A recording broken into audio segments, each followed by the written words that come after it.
MSc third semester के सभी विद्यार्थियों का उनकी सेकंड पेपर की बायो इनऑर्गेनिक केमिस्ट्री की कक्षा में स्वागत है।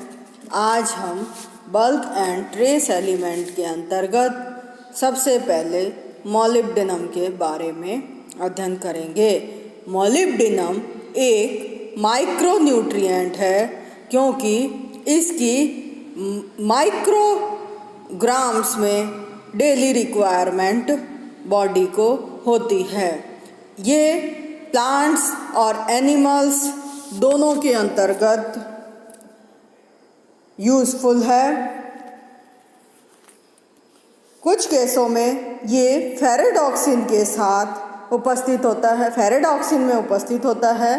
फेरेडॉक्सिन में आयरन +3 कुछ जगह पर मोलिब्डेनम के द्वारा रिप्लेस हो जाता है और ये नाइट्रोजन फिक्सेशन का कार्य करता है और ये नाइट्रोजन फिक्सेशन बैक्टीरिया में उपस्थित होता है। इसके मुख्य सोर्स हैं legumes, grains, organ meets, fruits and beans. ये एंजाइम हार्मफुल सल्फाइड्स को बॉडी से ख़त्म करने में उपयोगी होता है, यानी ये हार्मफुल सल्फाइड को बॉडी में ख़त्म करने के लिए एंजाइम को एक्टिवेट करता है और बॉडी में बनने वाले विभिन्न टॉक्सिन्स को रोकने का कार्य करता है। तो इस तरह से टॉक्सिन्स को रोकने के लिए मोलिब्डेनम बहुत उपयोगी है। मोलिब्डेनम की कमी या अधिकता से होने वाली डिजीज़ हैं headache, vomiting, nausea, coma, tachycardia and tachypnoea, यानी उल्टी का मन होना, सिर दर्द होना, उल्टी होना, वॉमिटिंग और कुछ कोरोना आर्टरीज डिजीज़ में ये जैसे जो उनकी ट्रैकिया जो है, अपनी जो ट्रैकीकार्डिया है, यानी अपने हार्ट के आसपास की जो नर्व्स हैं उनके अंदर स्टिफनेस आ जाती है। तो ये सब जो परेशानियां हैं, डिजीज़ हैं, ये मोलिब्डेनम के कमी के कारण होती हैं। तो इस तरह से मोलिब्डेनम भी एक यूज़फुल यानी एसेंशियल एलिमेंट है बॉडी के लिए और बैक्टीरिया, एनिमल्स के, प्लांट्स में भी ये उपयोगी है। दूसरा एलिमेंट जो हम बात करते हैं वो है फास्फोरस। फास्फोरस मुख्य रूप से इसके जो सोर्स हैं वो हैं cheese, milk, nut, meat and eggs. इसका डिस्ट्रीब्यूशन दो तरह से हमारे शरीर में होता है। फास्फोरस इनऑर्गेनिक फॉर्म्स में भी पाया जाता है और ऑर्गेनिक फॉर्म्स में भी पाया जाता है। फास्फोरस इनऑर्गेनिक फॉर्म में बोन्स में, टीथ में एंड ब्लड सेल्स के अंदर पाया जाता है और फास्फोरस ऑर्गेनिक फॉर्म में फॉस्फेटाइड एंड न्यूक्लिक एसिड फॉस्फोप्रोटीन्स में पाया जाता है। बहुत सारे कोएंजाइम्स में भी फास्फोरस पाया जाता है। येलो एंजाइम में भी फास्फोरस उपस्थित होता है। Thiamine, pyrophosphate, keratin phosphate, sugar and phosphates के अंदर फास्फोरस मुख्य रूप से पाया जाता है, जो कि हमारी बॉडी के महत्वपूर्ण पार्ट है। महत्वपूर्ण कार्य इन्हीं के द्वारा संपादित किए जाते हैं। यदि हम बॉडी में फास्फोरस का डिस्ट्रीब्यूशन देखें तो टोटल फास्फोरस 700 ग्राम है।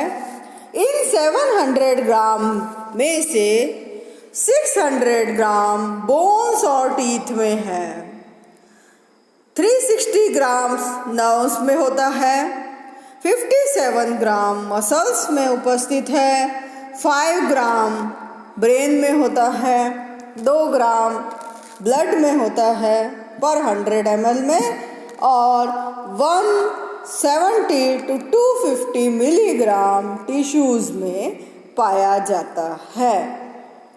हमारी बॉडी में कैल्शियम और फॉस्फेट का रेशो हमेशा 1:1 होता है।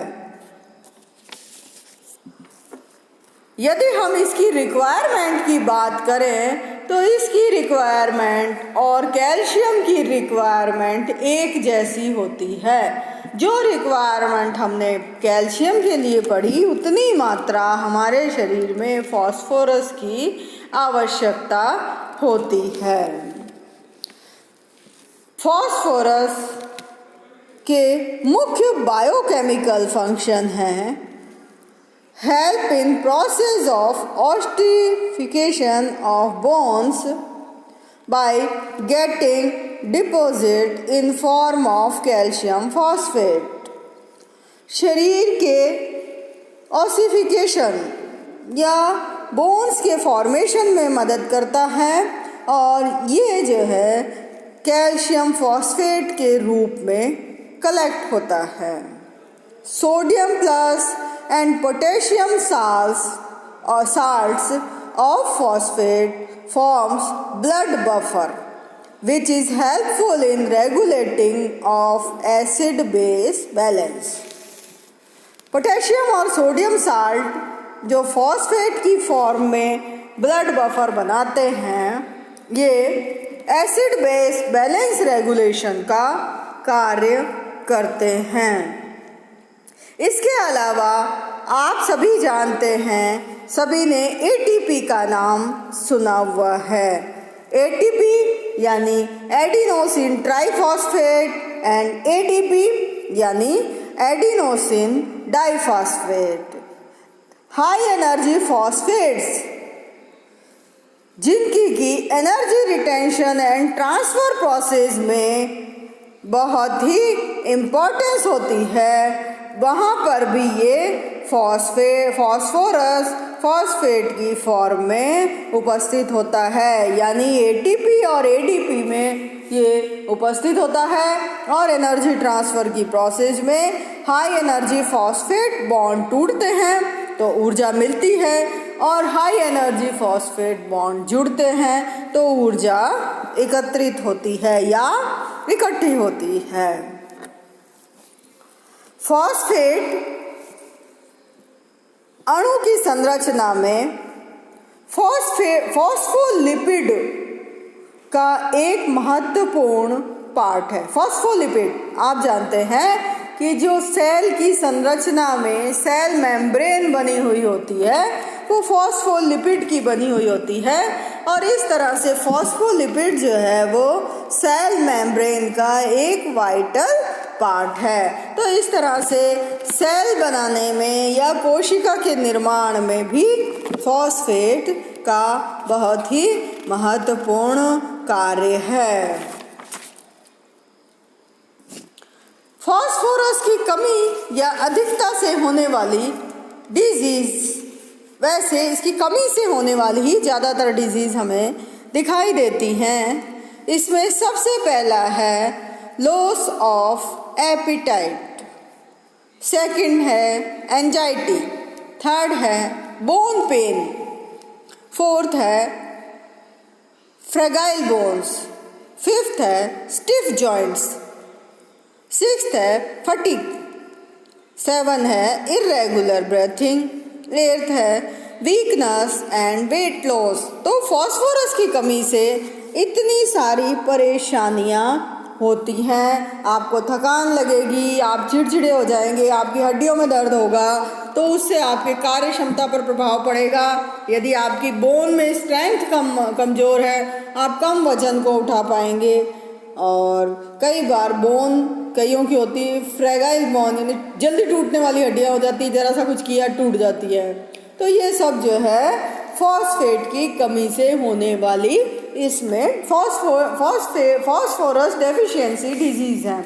और फॉस्फोरस की डेफिशिएंसी डिजीज़ एंड कैल्शियम की डेफिशिएंसी डिजीज़ लगभग एक जैसी है, केवल इसके कि कैल्शियम जो है वो प्रोथ्रोम्बिन से थ्रोम्बिन में बदलने में मदद करता है, जो कि फॉस्फेट की वहाँ पर बहुत ज़्यादा उसका रोल नहीं होता है। इसके अलावा फॉस्फोरस जो है वो इसकी कमी से यदि हमारी बॉडी में कुल मिलाकर हम ये कह सकते हैं कि रिकेट्स नाम का रोग हो जाता है। तो रिकेट्स में सीरियम फॉस्फेट कंसंट्रेशन जो है वो 1 से 2 मिलीग्राम पर 100 ml से कम होती है। तो यदि सीरियम फॉस्फेट कंसंट्रेशन 1 से 2 मिलीग्राम पर 100 ml से कम हो जाती है तो रिकेट्स रोग हो जाता है। इसके अलावा यदि बॉडी में ऑर्गेनिक फॉस्फेट कंसंट्रेशन डिक्रीज हो जाती है और इनऑर्गेनिक फॉस्फेट कंसंट्रेशन इंक्रीज हो जाती है तो डायबिटीज़ हो जाती है। यानी डायबिटीज़ होने में भी फॉस्फोरस का महत्व है। यदि ऑर्गेनिक फॉस्फेट कंसंट्रेशन कम होगी और इनऑर्गेनिक फॉस्फेट कंसंट्रेशन बढ़ जाएगी तो डायबिटीज़ की प्रॉब्लम होने लग जाती है।